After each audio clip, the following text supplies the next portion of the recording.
Hello, it is Saturday, October 7th. This is a quick weather outlook. The most significant impact on our weather over the next several days will be this hurricane now that's heading into Louisiana and southern Mississippi, Alabama region. Right now it's got winds of 85 miles per hour. It may strengthen slightly more before it moves inland. It's going to move pretty fast and rapid. It's going to go west of most of the area, but going to West Virginia. Anywhere where you have upslope, you're going to get a lot of rain. So what I mean by upslope is just where the precipitation gets wrung out because it's going up over the mountains, and that lift that the mountains cause actually causes rain. What you're seeing is western regions of Virginia, North Carolina, South Carolina, down into Georgia are going to get into the 3, maybe it's 5, 6, 7 inches of rain here in North Carolina. But in general, areas west are going to get the most of the rain, and 2 to 3 inches, pretty common in the Piedmont area, going to like 1, maybe 2 inches east there. So good need of rain. It's very, very dry in this region. So just going over the weather map now, as rain gets increased, you can see that there could be a chance of some flash flooding in some areas, and then along the mountain regions as well.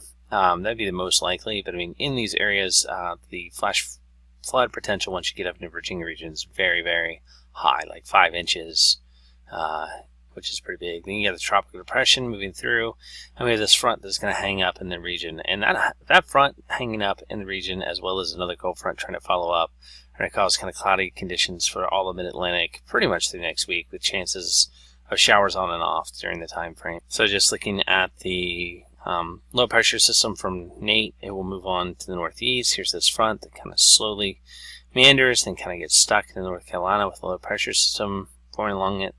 And then we get in between two frontal systems, which is nice, but the region doesn't look totally dry, so not until next Saturday when the high kind of establishes itself pretty firm. So there's chances of showers on and off through the week. Heaviest, obviously, tomorrow, Sunday, Monday, and then into Tuesday as the front comes through. And after that, just lighter chances of rain. And just to highlight those areas that could see flash flooding, this is just the National Weather Service's Weather Prediction Center looking for excessive rain. Here you see along the Gulf Coast as the hurricane comes on shore, then it moves up into the mountainous regions, and then there's a slight chance into the northeast, but very marginal opportunity. Of course, there's a lot of moisture here, so the chances are we could get some downpours. And that was my attempt at a 2-minute forecast, but it ended up being 2.5 minutes. Anyway, I hope you enjoy the weekend today, especially before the rain hits tomorrow for a lot of the region.